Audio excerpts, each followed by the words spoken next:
ख़वातीन और हज़रात, इस मुल्क का पिछले 74 साल से एक अलमिया ये है कि इस मुल्क का निज़ाम कानून और इंसाफ कुछ इस तरह का है कि लोगों की ज़िंदगियाँ लुट जाती हैं, जूतियाँ घिस जाती हैं, एड़ियाँ रगड़ी जाती हैं, जायदादें बिक जाती हैं इंसाफ के हसूल की खातिर, लेकिन उन्हें इंसाफ नसीब नहीं होता। किसी का बेटा मर्डर होता है, किसी की बेटी के साथ रेप होता है, किसी की जायदाद पर नाजायज़ कब्ज़ा होता है और उसके बाद वो फिर थाने का, पटवार खाने का रुख करते हैं, इवेंचुअली अदालत का रुख करते हैं, लेकिन वहाँ पर जाने के बावजूद कई साल गुजर जाते हैं, लेकिन उसके बावजूद लोगों को इंसाफ नहीं मिलता। और इसकी ज़िंदा मिसालें मैं हर रोज़ अदालतों में देखता हूँ, क्योंकि मैं अदालतों में पेश भी होता हूँ। तो एक तरफ तो निज़ाम कानून और इंसाफ की ये सूरत हाल है, और दूसरी तरफ आमिर लियाकत हुसैन साहब जो कि 9 जून 2022 को अपने खालिक हकीकी से जा मिले थे, और 10 जून 2022 को उनकी तदफीन हो गई थी। और उस वक्त जब तदफीन हो रही थी तो पुलिस की तरफ से एक एप्लीकेशन दी गई थी पोस्टमार्टम के लिए, लेकिन उनके बच्चे अहमद आमिर और दुआए आमिर दोनों ने अदालत में जाकर यह स्टेटमेंट दिया कि हम नहीं चाहते कि हमारे वालिद का पोस्टमार्टम हो। तो जिसकी वजह से उस वक्त मैजिस्ट्रेट साहब ने एक रिटन ऑर्डर दिया 10 जून 2022 को कि पोस्टमार्टम की ज़रूरत नहीं है, और एक्सटर्नल एग्जामिनेशन पर इक्तफा किया गया, और उसके बाद डिसीज्ड की डेड बॉडी उनके वारिसान के सुपुर्द कर दी गई। अब तदफीन को हुए 11-12 दिन का अरसा हो चुका है, और उसके बाद एक अजनबी आदमी, एक स्ट्रेंजर जो है, वो मैजिस्ट्रेट की अदालत में एक बार फिर एप्लीकेशन देता है, और उसमें वो कहता है कि आमिर लियाकत हुसैन की बॉडी जो है उसको रिकवर करना चाहिए, कब्र कुशाई होनी चाहिए, बॉडी को वापस रिकवर करें और पोस्टमार्टम करें, क्योंकि मुझे लगता है कि आमिर लियाकत हुसैन का मर्डर हुआ था, कत्ल हुआ था। अदालत नोटिस करती है दोनों बच्चों को, और अहमद और दुआ दोनों अदालत में पेश होते हैं, और वो जज साहब के सामने ये इस्तदा करते हैं कि जी हम नहीं चाहते हैं कि पोस्टमार्टम हो। ये जो शख्स कह रहा है कि जी पोस्टमार्टम होना चाहिए, इसका तो कोई लोकस स्टैंडाई नहीं है, इसको तो हम जानते नहीं है, इसका तो हमारे वालिद साहब से कोई ताल्लुक़ ही नहीं है। और अगर ये पोस्टमार्टम होता है और उनकी बॉडी को रिकवर किया जाता है कब्र कुशाई के ज़रिए से, तो ये उनकी कब्र की और उनके जसद खाकी की हमारी नज़र में बेहुरमती है। ये उनके सेंटिमेंट्स हैं, ये उनके इमोशंस हैं। वो जो बंदा एप्लीकेशन देता है वो अपनी एप्लीकेशन में लिखता है कि कराची के शहरियों में एक तशवीश की लहर है, क्योंकि लगता यह है कि किसी प्रॉपर्टी डिस्प्यूट की वजह से डॉक्टर आमिर लियाकत हुसैन का मर्डर हुआ है। एक तशवीश की लहर है कराची के शहरियों में, और प्रॉपर्टी डिस्प्यूट की वजह से, और उसके ऊपर अदालत ऑर्डर कर देती है 18 जून 2022 को कि बॉडी जो है उसको निकाला जाए, और फिर अब परसों की डेट है सुबह 10 बजे की, को उसको रिकवर करने के बाद मेडिकल बोर्ड तश्कील दिया जा चुका है, और सिर्फ इस वजह से उसको रिकवर करके पोस्टमार्टम और कॉज ऑफ डेथ को आइडेंटिफाई किया जाए ताकि पता लग सके ये कत्ल की वारदात थी या नहीं थी। अब मेरे यहाँ पर 2-3 सवाल हैं। सवाल ये है, सबसे पहला कि 2 सगे भाइयों को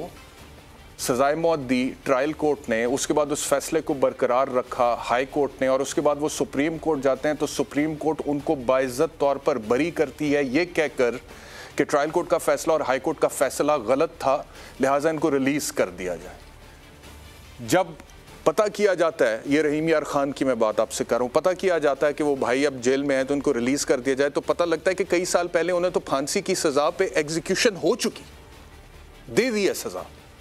तो एक तरफ तो इस सिस्टम की ये हालत है कि सुप्रीम फैसला आता है बरियत का, और पता ये लगता है कि 2 सगे भाई already have been hanged till death, और उनको फांसी की सज़ा दी जा चुकी है। दूसरी तरफ हर रोज़ मैं देखता हूँ रेप केसेस, मर्डर केसेस, लोग आते हैं अदालतों में, रोते हैं, चीखते हैं, सिसकते हैं, और ये जुल्म पर मबनी निज़ाम जो है ये उनको रिलीफ नहीं देता, और वो बड़ी मायूसी के साथ वापस चले जाते हैं। और जैसा कि मैंने पहले कहा कि जायदादें बेच देते हैं लोग अपनी, लेकिन उसके बावजूद इंसाफ का उसूल उनके लिए नहीं पॉसिबल हो पाता। तो एक तरफ तो ये सूरत हाल है, दूसरी तरफ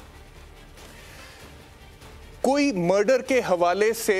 जो वारिसान है उनकी तरफ से कोई इस्तदाई नहीं है कि जी ये कोई मर्डर हुआ है, कोई इंसिडेंट हुआ है, कोई किसी ने और पुलिस वहां पे गई है। पहले मैजिस्ट्रेट साहब ने एक ऑर्डर दिया है तो वो उन्होंने हवा में ऑर्डर तो नहीं कर दिया था ना,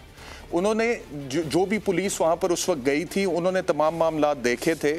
تو موقع دیکھا گواہان دیکھے، محلے داروں کا انٹرویو کیا، ملازموں کا انٹرویو کیا، ڈیڈ باڈی دیکھی، اس کے اوپر کوئی تشدد کے نشانات تو نہیں ہے، کوئی ڈکیتی تو نہیں ہوئی ہے، کوئی مزاحمت تو نہیں ہوئی ہے، کوئی باڈی پہ چوٹیں تو نہیں ہے، کوئی بریکنگ تو نہیں کر گیا، کچھ تو بتائیں۔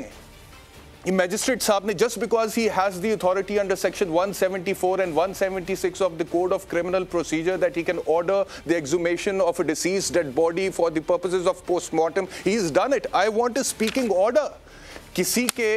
یہ کوئی چھوٹی بات نہیں ہے، قبر کے ساتھ ایک حرمت جو ہے وہ اٹیچڈ ہے، اور جب ان کے بچے اور گھر والوں کے لیے بہت تکلیف دہ بات ہے، ان کا باپ ہے، انہوں نے سپرد خاک کیا، اور جب آپ سپرد کر دیتے ہیں قبر کے لحد کے، تو اس کے بعد آپ کہتے ہیں کہ اب یہ ہم نے اللہ تعالیٰ کے پاس بھیج دیا ہے اپنے پیارے کو، اپنے عزیز کو۔ اگر آپ کو پوسٹ مارٹم کرانا ہی تھا اور اتنی کراچی کے شہریوں میں تشویش کی لہر دوڑی ہوئی تھی، ویئر از دی ایویڈنس؟ یہ جو عدالت میں درخواست دی ہے اس بندے نے کہ پراپرٹی ڈسپیوٹ کی وجہ سے، کوئی ایویڈنس لگایا ہے پراپرٹی ڈسپیوٹ کا کہ یہ property dispute doctor Aamir Liaquat حسین کا چل رہا تھا فلانے بندے کے ساتھ اور فلانے تھانے میں پروسیڈنگز پینڈنگ تھی؟ کچھ نہیں ہے۔ There is nothing on record, just on the basis of a single application کہ جی ہمیں تشویش کی لہر ہے کہ شاید کہ یہ مرڈر تو نہیں ہو گیا۔ بھائی وہاں پر مرڈر، اگر اتنے مرڈرز ہوئے ہیں کراچی میں، کتنوں کو انصاف ملا ہے؟ اور جو کہہ رہے ہیں کہ مرڈر نہیں ہوا، it is a natural death، ہم نہیں چاہتے ہیں۔ محترمہ بے نظیر بھٹو صاحبہ کا بھی پوسٹ مارٹم نہیں ہوا تھا جب آصف علی زرداری صاحب نے کہا تھا کہ ہم پوسٹ مارٹم نہیں کرانا چاہتے، حالانکہ وہ مرڈر تھا، وہ مرڈر تھا۔ اور قانون تقاضا کرتا ہے کہ اگر کوئی مرڈر ہوتا ہے تو ڈیڈ باڈی کا پوسٹ مارٹم ہونا ضروری ہے، لیکن اس کے باوجود جب آصف علی زرداری صاحب نے کہا کہ ہم پوسٹ مارٹم نہیں کرانا چاہتے ہیں تو پھر بغیر پوسٹ مارٹم کے محترمہ کے جسد خاکی کو لحد کے سپرد کر دیا گیا تھا، اور اس کے بعد کبھی خدا نخواستہ اس طرح کی بات نہیں ہوئی۔ اب ایک بندہ جس نے ساری زندگی ٹیلی ویژن کو دی ہے، یار اتنی تو ریسپیکٹ کرے اس کی کہ قبر میں چلا گیا، اب اسے سکون کرنے دو۔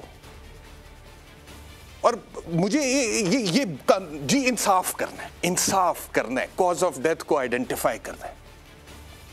وہ ویڈیوز جو ڈاکٹر عامر لیاقت حسین کی اپلوڈ ہوئی تھیں جس کی وجہ سے وہ ڈپریشن میں چلے گئے تھے یا سٹریس میں چلے گئے تھے یا آخری ایام بڑے برے گزرے ان کے، وہ ریموو کر دی، انصاف ہو گیا۔ وہ جن لوگوں نے اپلوڈ کی تھی، جنہوں نے وائرل کی تھی، جنہوں نے کامنٹس کیے تھے، جنہوں نے ڈاکٹر عامر لیاقت حسین کو ہریس کیا تھا، انہیں آپ نے پکڑ، جس خاتون نے وہ ویڈیو بنا کے اپلوڈ کی تھی اس کو آپ نے اریسٹ کیا، پرچہ تک نہیں ہوا، دیر از نو FIR۔ جو اصل زیادتی ہوئی تھی اور ورثاء کے ساتھ جو زیادتی ہوئی ہے، ان بچوں کا باپ گیا ہے اور اس کے ساتھ جو زیادتی ہوئی تھی، آپ کا قانون چپ ہے، لولا لنگڑا ہے، خاموش ہے وہاں پہ۔ لیکن اب یہ تکلیف ان کو یہ اور دینی ہے کہ جی یہ ایک شہری نے کہہ دیا ہے تو اس کو باڈی کو ایکزیوم کرنا ضروری ہے۔ یہ بالکل عجیب و غریب میری نظر میں فیصلہ جو ہے، یہ نہ صرف غیر قانونی، غیر آئینی ہے، بلکہ غیر اخلاقی بھی ہے۔